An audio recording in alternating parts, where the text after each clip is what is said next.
अस्सलाम वालेकुम। पिछली वीडियो में हमने कैपेसिटेंस का फॉर्मूला ड्राइव किया था। जब जो बिटवीन द प्लेट्स तो मीडियम है वो क्या है, एयर है। सही है, एयर या वैक्यूम है, कोई दूसरा मीडियम नहीं है, कोई हमने दूसरा मीडियम इंसर्ट नहीं करवाया। अब हम इसका सेकंड केस ड्राइव करेंगे। सेकंड केस जो है पैरेलल प्लेट कैपेसिटर का टॉपिक है। सही है, when there is a dielectric slab, dielectric medium कह लें। सही है, dielectric medium between the plates.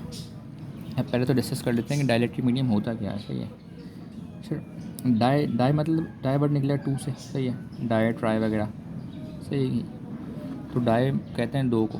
Die electric medium मतलब एक ऐसा मीडियम जिसमें क्या हो, चार्जेस जनरेट हो जाए। सही है, ये पुअर कंडक्टर्स होते हैं, कंडक्टर्स नहीं होते। सही है, सही, कंडक्टर्स वो होते हैं जो इलेक्ट्रॉन्स को फ्लो होने दें आसानी से। ये कंडक्टर्स नहीं होते, ये बेसिकली इंसुलेटर्स भी नहीं होते, लेकिन करीब करीब में इंसुलेटर्स कह सकते हैं। सही है, इसमें बस एक डिफरेंस ये है कि इंसुलेटर्स में से कभी भी इलेक्ट्रिक फील्ड इंटेंसिटी पास नहीं हो सकती, लेकिन ये वो ऐसे मीडियम्स होते हैं जिनमें से इलेक्ट्रिक फील्ड इंटेंसिटी पास हो सकती है। सही है, they are poor conductors, they can allow electric field. सही है, विद इन द मीडियम। ये अपने मीडियम के अंदर से, लेट्स सपोज आपके डायरेक्ट मीडियम है, हम इसको डिस्कस करेंगे इस डेरिवेशन को पूरी।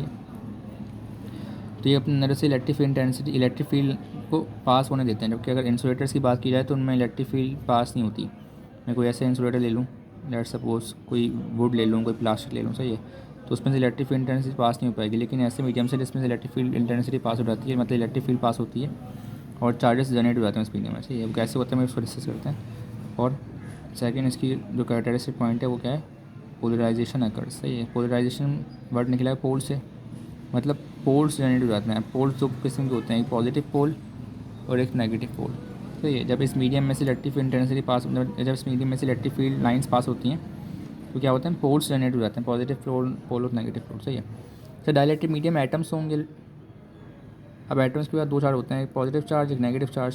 Positive charge due to protons, negative charge due to electrons. सही है, अब इलेक्ट्रिक फील्ड पास हो रही है और इलेक्ट्रिक फील्ड डायरेक्शन क्या होगी, फ्रॉम पॉजिटिव टू नेगेटिव। अगर हमने इलेक्ट्रिक फील्ड का पहले लेक्चर, सही है, देखा हो, पढ़ा हो इलेक्ट्रिक फील्ड क्या होती है, तो इलेक्ट्रिक फील्ड की डायरेक्शन हमेशा क्या होती है, फ्रॉम पॉजिटिव प्लेट या from positive charge to negative charge. So electric field direction क्या होगी, पॉजिटिव से नेगेटिव की तरफ। सही है, अब पॉजिटिव चार्ज से इलेक्ट्रिक फील्ड की डायरेक्शन है, मतलब जितने पॉजिटिव चार्ज इस डायरेक्शन में आएंगे, सही, इस रीजन में आएंगे, तो अपने साथ वो चार्जेस को ले जाएगी टूवर्ड्स नेगेटिव प्लेट। सही है, फिर एटम्स हैं डायरेक्टली मीडियम के अंदर, क्या है, एटम्स हैं, तो एटम में पॉजिटिव चार्ज भी होगा, नेगेटिव चार्ज भी होगा। तो जितने पॉजिटिव चार्ज हैं वो इस इलेक्ट्रिक फील्ड की इन्फ्लुएंस की वजह से नेगेटिव प्लेट की तरफ चले जाएंगे। सही, ये मूव करेंगे टूवर्ड्स नेगेटिव प्लेट। और जितने भी नेगेटिव चार्ज हैं, जाहिर सी बात है पॉजिटिव चार्ज उस तरफ मूव करेंगे तो नेगेटिव चार्ज इस तरफ मूव करेंगे। सही है, पॉजिटिव प्लेट की वजह से इलेक्ट्रिक फील्ड है वो क्या है, ई नॉट, उसकी वजह से पॉजिटिव चार्जेस मूव करें towards negative electrode, towards negative plate, और इसी के काउंटर एक्शन में क्या हुआ, नेगेटिव चार्ज मूव करे टुवर्ड्स पॉजिटिव, तो पे चार्ज इंड्यूस होगा। सही है, तो डाइलेक्ट्रिक मीडियम की खासियत ये होती है कि इसमें चार्ज इंड्यूस हो जाते हैं, चार्ज स्टोर हो जाते हैं। सही है, जबकि प्लास्टिक अगर हम बात की जाए इंसुलेटर्स की, तो इंसुलेटर्स में चार्ज स्टोर नहीं होते। ठीक है, पॉजिटिव सारे पॉजिटिव चार्ज इंड्यूस होगा, सही है, टुवर्ड्स नेगेटिव प्लेट, और नेगेटिव चार्ज इंड्यूस होगा टुवर्ड्स पॉजिटिव प्लेट। अब इसकी वजह से हुआ क्या, अब दो इलेक्ट्रिक फील्ड यहाँ पे जनरेट हुई हैं। एक तो है from positive to negative plate, ये जो कैपेसिटर की प्लेट्स हैं। ठीक है, यहाँ पे ई नॉट इंड्यूस हुई है क्योंकि जब कोई मीडियम नहीं था, लेकिन जब मीडियम आ गया तो अब चार्जेस स्टोर हो चुके हैं। यहाँ पे पॉजिटिव चार्ज स्टोर हो, यहाँ पे नेगेटिव चार्ज स्टोर हो गए। तो इसकी वजह से भी एक इलेक्ट्रिक फील्ड इंटेंसिटी इंड्यूस हुई है, जो कि पॉजिटिव की तरफ, पॉजिटिव से निकल रही है और नेगेटिव तरफ जा रही है। इस क्योंकि हमेशा इलेक्ट्रिक फील्ड इंटेंसिटी डायरेक्शन क्या होती है, फ्रॉम पॉजिटिव टू नेगेटिव। यहाँ पे डायरेक्शन है, यहाँ इस तरफ राइट साइड की तरफ, यहाँ पे लेफ्ट साइड की तरफ, क्योंकि यहाँ पे पॉजिटिव इस तरफ है, नेगेटिव इस तरफ है। अब इलेक्ट्रिक फील्ड इंटेंसिटी ये जो वैल्यू है वो डिक्रीज़ करेगी। क्यों, क्योंकि पहले जब मीडियम नहीं था, लेट सपोज ये बीच में मीडियम नहीं है, एयर है, जब पहले मीडियम नहीं था तो क्या हो रहा था, सिर्फ ये इलेक्ट्रिक फील्ड थी, ये इलेक्ट्रिक फील्ड इंटेंसिटी की वैल्यू थी ई नॉट। लेकिन अब मीडियम की वजह से एक काउंटर इलेक्ट्रिक फील्ड इंटेंसिटी की वैल्यू आ रही है, जो कि ई आई है, जो कि इसको कैंसिल करेगी। अब जब ई नॉट को कैंसिल करेगी तो ई नॉट में से अगर मैं माइनस कर दूँ ई आई, तो कुछ net electric field E net, सही, ई नेट इलेक्ट्रिक फील्ड हमें मिलेगी, क्योंकि हमेशा ई नॉट से कम होगी, तो ई नॉट पर से माइनस कर नहीं आई। सही है, जस्ट समझने के लिए समझें। ठीक है, ई नॉट इलेक्ट्रिक फील्ड इंटेंसिटी है पॉजिटिव प्लेट की नेगेटिव प्लेट की तरफ। सही है, ये इसकी डायरेक्शन है। और इसकी वजह से जो चार्जेस इंड्यूस हुए हैं इस डायरेक्टिव मीडियम में, उसकी वजह से भी एक इलेक्ट्रिक फील्ड इंटेंसिटी जनरेट हुई है, जिसकी डायरेक्शन क्या है, फ्रॉम पॉजिटिव टू नेगेटिव, मतलब इन दोनों के डायरेक्शन अपोजिट है, तो आपस में दूसरे को कैंसिल आउट करेंगी, जिसकी वजह से इलेक्ट्रिक फील्ड इंटेंसिटी की वैल्यू डिक्रीज़ करेगी। ये बताने का मकसद ये है कि हम डायलेक्ट्रिक स्लैब को इंसर्ट क्यों करा रहे हैं, हम किसी डायलेक्ट्रिक मीडियम को इंसर्ट क्यों करा रहे हैं पैरेलल प्लेट्स के दरमियान, ताकि उस कैपेसिटर की जो कैपेसिटेंस है ना, जो एबिलिटी है स्टोर चार्ज स्टोर करने की, वो इंक्रीज़ हो जाए। कैसे इंक्रीज़ होगी, वो ऐसे इंक्रीज़ होगी। लेट सपोज आपकी जो ई नॉट की वैल्यू डिक्रीज़ करेगी, क्योंकि मीडियम इंसर्ट हुआ हमारे पास, तो ई नॉट की वैल्यू डिक्रीज़ कर जाएगी। और जब ई नॉट की वैल्यू डिक्रीज़ कर जाएगी, और ई नॉट का इलेक्ट्रिक पोटेंशियल ताल्लुक हमने फॉर्मूला पढ़ा था, E is equal to V D, सही है। तो पोटेंशियल से इसका डायरेक्ट रिलेशन है इलेक्ट्रिक फील्ड इंटेंसिटी का। तो जब ई नॉट डिक्रीज़ कर जाएगा तो क्या साइमल्टेनियसली वोल्टेज भी डिक्रीज़ कर जाएगा। अब वोल्टेज जब डिक्रीज़ करेगा, मैंने फॉर्मूला था Q is equal to C V, अगर मैं इसको ड्राइव करूँ कैपेसिटेंस के लिए, तो ये हो जाएगा C is equal to Q over, ये वी यहाँ पे आ जाएगा, क्यू और वी। अब जब वोल्टेज डिक्रीज़ करेगा, क्योंकि इलेक्ट्रिक फील्ड इंटेंसिटी डिक्रीज़ कर रही है, तो वोल्टेज जो है बिटवीन द प्लेट्स वो भी डिक्रीज़ कर जाएगा। जब वोल्टेज डिक्रीज़ करेगा हमारे पास, तो क्योंकि इसका इन्वर्स रिलेशन है कैपेसिटेंस के साथ, तो ऑटोमेटिक कैपेसिटेंस इंक्रीज़ कर जाएगी, सही है। चार्ज पे कोई फ़र्क नहीं आएगा। ऐसा नहीं कि मैं कोई डाइलेक्ट्रिक मीडियम इंसर्ट करा रहा हूँ, तो यहाँ पे अगर 20 कूलम चार्ज है, यहाँ पे 20 कूलम चार्ज है, तो ऐसा नहीं कि चार्ज कम या ज़्यादा हो जाएगा, सही है। चार्ज कांस्टेंट रहेगा, चार्ज पे कोई फ़र्क नहीं पड़ेगा, मतलब विदाउट अफेक्टिंग द चार्ज, सही है। Potential difference decreases, potential difference decrease हो रहा है बिना चार्ज को इफेक्ट किए। चार्ज जो पहले था उतना ही चार्ज रहेगा, चार्ज पे कोई फ़र्क नहीं पड़ेगा, लेकिन पोटेंशियल डिफरेंस डिक्रीज़ कर रहा है। मतलब पहले जो चार्ज 20 वोल्ट पे लेट सपोज 20 वोल्ट पे 30 कूलम चार्ज स्टोर हुआ है, तो अब वही चार्ज की क्वांटिटी सेम रहेगी, 30 कूलम भी है, लेकिन अब वो 10 वोल्ट पे स्टोर है। तो अच्छा कैपेसिटर वही होता है जो कम वोल्टेज लेकर, मतलब कम पोटेंशियल डिफरेंस उनके प्लेट्स के दरमियान, और ज़्यादा चार्ज स्टोर कर ले, मतलब कम वोल्टेज ले और ज़्यादा चार्ज स्टोर कर। ऐसा ही है कि कम पैसे ले लेकिन ज़्यादा काम कर दे, बिल्कुल ऐसा ही है कि वोल्टेज भी कम ले और चार्ज भी ज़्यादा स्टोर कर दे। तो अब चार्ज तो कांस्टेंट है, लेकिन वोल्टेज डिक्रीज़ कर गए, पोटेंशियल डिफरेंस वी की वैल्यू डिक्रीज़ कर गई, तो ऑटोमेटिक कैपेसिटेंस इंक्रीज़ हो गई। तो डाइलेक्ट्रिक मीडियम इंसर्ट करने का मकसद होता है ये कि ताकि आपके पास कैपेसिटर क्या हो, एक बेहतर कैपेसिटर बन सके, जिसकी कैपेसिटेंस की वैल्यू ज़्यादा हो, ठीक है। तो हम इसको इसलिए यूज़ करते हैं। अब इसकी डायरेक्शन ड्राइव कर लेते हैं।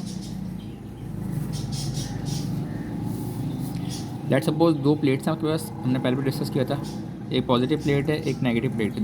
एक प्लेट्स हैं जो कि आपस में पैरेलल हैं, इसलिए हम इसे कहते हैं पैरेलल प्लेट कैपेसिटर। पहले कोई मीडियम नहीं था, वैक्यूम था, एयर था, अब मीडियम आ गया है, एक डाइलेक्ट्रिक मीडियम, सही है। अब डाइलेक्ट्रिक मीडियम ने इंसर्ट करा दिया बीच में, बिटवीन द प्लेट्स, अगर आपको नज़र आ रहा हो तो पॉजिटिव प्लेट की जो इलेक्ट्रिक फील्ड इंटेंसिटी की डायरेक्शन होगी वो होगी फ्रॉम पॉजिटिव टू नेगेटिव। इसकी वजह से कुछ चार्जेस इंड्यूस होंगे, क्योंकि पॉजिटिव चार्ज प्लेट है तो इस तरफ नेगेटिव चार्ज इंड्यूस होंगे, और यहाँ नेगेटिव प्लेट है तो यहाँ पे पॉजिटिव चार्ज इंड्यूस होंगे, और इसकी वजह से एक काउंटर इलेक्ट्रिक फील्ड भी जनरेट होगी, ठीक है। ये जो प्रोसेस है इससे कहते हैं पोलराइजेशन, पोल्स जनरेट हो जाना, सही है। Poles, positive pole negative pole generate हो जाना से हम कहते हैं पोलराइजेशन, ठीक है।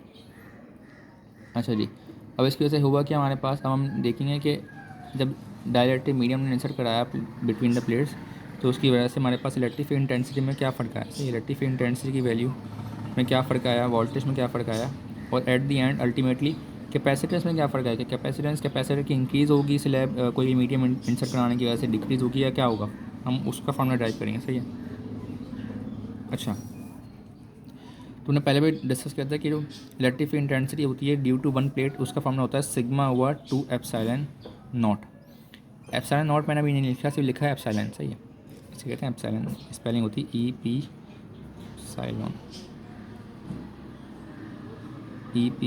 EPSILON, सही है, एप्सिलॉन, EPSILON। तो एप्सिलॉन नॉट नहीं लिखा मैंने, सिर्फ एप्सिलॉन लिखा है, क्यों? क्योंकि एप्सिलॉन नॉट जब होगा जब फ्री स्पेस होगी, जब बिटवीन द प्लेट्स कोई मीडियम नहीं होगा। अभी तुमने एक मीडियम इंसर्ट कराना है, एक डाइलेक्ट्रिक मीडियम इंसर्ट कराया है, तो अभी मैं एप्सिलॉन नॉट नहीं लिखूँगा। जब कोई मीडियम नहीं होगा, जब वैक्यूम होगा, तो मैं एप्सिलॉन नॉट लिख सकता हूँ, अभी एप्सिलॉन नॉट नहीं लिख सकता। तो ड्यू टू पॉजिटिव प्लेट जो इलेक्ट्रिक फील्ड इंटेंसिटी होगी वो क्या होगी, सिग्मा ओवर 2 एप्सिलॉन, और ड्यू टू नेगेटिव प्लेट भी सेम होगी, सिग्मा ओवर 2 एप्सिलॉन, सही है। अब total electric field between the plates क्या होगी, वो दोनों का सम होगी, electric field intensity due to positive plate और electric field intensity due to negative plate, दोनों का मैं प्लस कर लूँगा तो आंसर आ जाएगा सिग्मा ओवर एप्सिलॉन।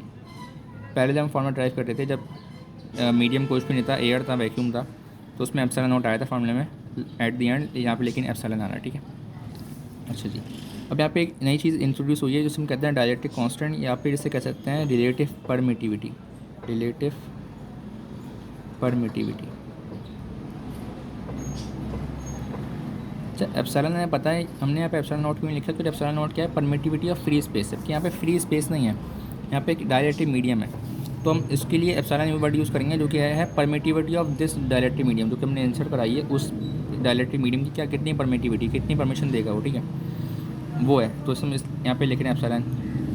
अब रिलेटिव परमिटिविटी, रिलेटिव वर्ड निकला रिलेट से, सिंपल कि रिलेट कर रहे हैं हम दो चीज़ों के दरमियान। वो क्या है, permittivity of dielectric medium divided by permittivity of free space है ये। It is a ratio between permittivity of dielectric medium and permittivity of free space. अब डायलेक्ट्रिक मीडियम की परमिटिविटी जो भी है, जो उसकी वैल्यू है वहाँ पे हम रखेंगे, फ्री स्पेस की वैल्यू कांस्टेंट होती है 8.85 एक्सपोनेंट की पावर -12, सही है, जो उसकी वैल्यू कांस्टेंट होती है, हम तो ये डिलीट करते हैं। अब इस रिलेटिव परमिटिविटी को हम कहते हैं डायलेक्ट्रिक कांस्टेंट, नई टर्म इंट्रोड्यूस हुई है इसमें कहते हैं डायलेक्ट्रिक कांस्टेंट। डायलेक्ट्रिक कांस्टेंट, हर डायलेक्ट्रिक मीडियम का एक डायलेक्ट्रिक कांस्टेंट होता है, इसे हम के से रिप्रेजेंट करते हैं। कुछ नोट्स वगैरह में, कुछ बुक में आपको के भी मिलेगा, कुछ में आपको एप्सिलॉन आर भी मिलेगा, सही है। या तो रिलेटिव परमिटिविटी से आप कर दे नोट, या फिर डायलेक्ट्रिक कांस्टेंट, दोनों एक ही चीज़ है। डायलेक्ट्रिक कांस्टेंट क्या है कि कितनी इलेक्ट्रिक इंटेंसिटी की वैल्यू डिक्रीज़ करती है कोई भी डायलेक्ट्रिक मीडियम, सही है। जितनी ज़्यादा डिक्रीज़ करेगी इलेक्ट्रिक इंटेंसिटी की वैल्यू, उतनी ज़्यादा पोटेंशियल डिक्रीज़ होगा और उतना ज़्यादा कैपेसिटेंस बढ़ जाएगी। तो बस ये है डायलेक्ट्रिक कांस्टेंट की डेफिनेशन, ठीक है। जितना ज़्यादा डायलेक्ट्रिक कांस्टेंट होगा किसी भी मीडियम का, अगर हम उसे आंसर कराएंगे उस मीडियम को, उस पर्टिकुलर मीडियम को, तो उतना ही ज़्यादा कैपेसिटेंस एक कैपेसिटर की चेंज होगी, सही है, बढ़ जाएगी। हम आगे भी देखेंगे कि कैसे बढ़ रही है, सही है। तो मैं यहाँ पे बस के ले रहा हूँ, एप्सिलॉन आर नहीं लिख रहा। आप एप्सिलॉन आर से भी कर सकते हैं फॉर्मूला ड्राइव। तो मुझे एप्सिलॉन की वैल्यू निकालनी है कि अगर मैं इस पर कर दूँ सब्स्टिट्यूट, तो वो क्या होगी, एप्सिलॉन नॉट यहाँ पे हो रहा है डिवाइड, यहाँ पे ले आऊँगा, इसमें हो जाएगा मल्टीप्लाई, तो रहेगा एप्सिलॉन इज इक्वल टू के टाइम्स एप्सिलॉन नॉट, ठीक है। तो मैंने कुछ भी नहीं किया, एप्सिलॉन की जगह उसका फॉर्मूला कर दिया सब्स्टिट्यूट, के टाइम्स एप्सिलॉन नॉट, तो ये आ गया E is equal to sigma over K epsilon naught, ठीक है। हमें पता होता है कि E is equal to Q over A. अच्छा, हमें पता होता है सिग्मा क्या, हमारे पास सिग्मा है सरफेस चार्ज डेंसिटी, इसका formula Q by A, Q divide by A, Q is the charge and A is the area between the plates. तो मैंने सिग्मा की जगह जस्ट उसका फॉर्मूला कर दिया पुट, तो ये हो गया E is equal to Q over A K epsilon not. हमने ये पहले डायरेक्शन जब हमने की थी, तब भी हमने यही फॉर्मूला, ये सारे मेथड्स हमने अप्लाई किए थे, सारे प्रोसीजर बिल्कुल सेम प्रोसीजर इसका भी है, डेरिवेशन में कोई सारा तब्दीली नहीं है इसमें। अच्छा जी, फिर हमें पता होता है, फिर हमें पता है फॉर्मूला क्या है, V is equal to E D, potential electric potential is dependent on electric field intensity and distance between the charges, सही है। तो v is equal to E D, E का मुझे फॉर्मूला पहले हमने ड्राइव किया पीछे, जो कि है क्यू ओवर ए एप्सिलॉन नॉट के, मैंने ए की जगह जस्ट उसका फॉर्मूला कर दिया substitute, Q by A epsilon naught K. अब मुझे पता है Q is equal to C V, formula है कैपेसिटर का, Q is equal to C V. तो Q is equal to C, V की जगह मैं कर दूंगा वी का फॉर्मूला सब्स्टिट्यूट, जो कि है Q by A epsilon naught times K. Q से क्यू कैंसिल हो गया, ए एप्सिलॉन नॉट के यहाँ पे हो रहा है डिवाइड, इसको ले आएंगे यहाँ पे हो जाएगा मल्टीप्लाई, सही है। और सी क्या है कैपेसिटेंस, ये वो डी क्या हो रहा है यहाँ पे मल्टीप्लाई, इससे इसको यहाँ पे ले जाएंगे क्या हो जाएगा डिवाइड। तो मैं इसको ऐसे ले सकते हैं, C is equal to A epsilon naught divide by D multiply by K. हमने जब पहले फर्स्ट डेरिवेशन में फॉर्मूला टाइप किया था, वो यही तो आया था, A times epsilon naught over D, अगर आपको याद हो तो देखिए हमने फॉर्मूला टाइप किया था पीछे, वो ये आया था, C is equal to A times epsilon naught over D. तो ये कैपेसिटर का फार्मूला क्या है, जब आपके जो प्लेट्स के दरमियान कोई मीडियम ना हो, तो मैं इसको सी नोट कर सकता हूँ, when there is no medium present, सही है, व्हेन देयर इज़ कोई मीडियम प्रेजेंट ना हो के पास, सही है, कोई भी मतलब फ्री स्पेस हो, वैक्यूम हो। तो जब फॉर्मूला टाइप किया तो हमने ए एप्सिलॉन नॉट टाइम्स डी। अब फॉर्मूले ज़्यादा तब्दीली नहीं आई, तब्दीली बस ये आई है कि अपने फॉर्मूला क्या है, ए epsilon naught times over D, तो फार्मूला बस एक इजाफी चीज़ आई के, ठीक है। तो मैं ए एप्सिलॉन नॉट ओवर डी को रिप्लेस कर सकता हूँ सी नॉट से। सी नॉट क्या है, कैपेसिटेंस से किसी भी कैपेसिटर की जब उस की प्लेट्स के दरमियान कोई डायलेक्ट्रिक मीडियम ना हो, सही है। कैपेसिटेंस से किसी भी कैपेसिटर की जब प्लेट्स के दरमियान कोई भी डायलेक्ट्रिक मीडियम इंसर्ट ना कराया हो, सही है, कराया गया हो। तो वो फॉर्मूला क्या ड्राइव हुआ, C is equal to C naught times K. मतलब कैपेसिटेंस जो है इंक्रीज़ कर जाएगी K टाइम्स किसी भी कैपेसिटर की, अगर हम उसमें डायरेक्ट्रिक मीडियम इंसर्ट करा दें। और कितने टाइम इंक्रीज़ करेगी वो बताएगा K। जितना ज़्यादा डायरेक्ट्रिक कांस्टेंट होगा किसी मीडियम का, मतलब जितना ज़्यादा डायरेक्ट्रिक कांस्टेंट होगा किसी भी मीडियम का, सही है, उतनी ज़्यादा कैपेसिटर की इंक्रीज़ कर देगा वो मीडियम, सही है। डायरेक्टिव मीडियम अगर आप सर्च करेंगे नेट पे तो बहुत सारे डायरेक्ट मीडियम में स्लैब है। फर्स्ट टाइम हमने प्रैक्टिकल भी किया होगा गिलास स्लैब का ना, वही है, ठीक है। स्लैब है, माइका है, और भी डायरेक्टिक मीडियम्स हैं, ठीक है। तो इन सब की डिफरेंट डायरेक्टिक कांस्टेंट की वैल्यू होती है। जिस भी मीडियम की डायरेक्टिक कांस्टेंट वैल्यू जितनी ज़्यादा होगी उतनी ज़्यादा कैपेसिटेंस को वो इंक्रीज़ कर देगा। ठीक है, फॉर्मूला क्या है, C is equal to capacitance of a capacitor when there is medium present, सही है, is equal to capacitance of a capacitor when there is not any medium, सही है, no any medium, times K when K is the dielectric constant. तो ये formula हम drive कर दिया कि कैपेसिटेंस जो है कैपेसिटर की वो इंक्रीज़ कर जाएगी K टाइम्स डायरेक्टिक मीडियम इंसर्ट कराने की वजह से। यही वजह है कि हम डायरेक्टिक मीडियम को इंसर्ट कराते हैं ताकि हमारे पास कैपेसिटर की कैपेसिटेंस इंक्रीज़ कर जाए, ठीक है। आई होप आपको समझ आया होगा। कोई सवाल इस वीडियो में कोई ऐसी चीज़ जो समझ नहीं आई हो, जो सड़क के ऊपर से गुजर गई हो, ठीक है, वो आप मुझे मैसेज करके पूछ सकते हैं, ठीक है।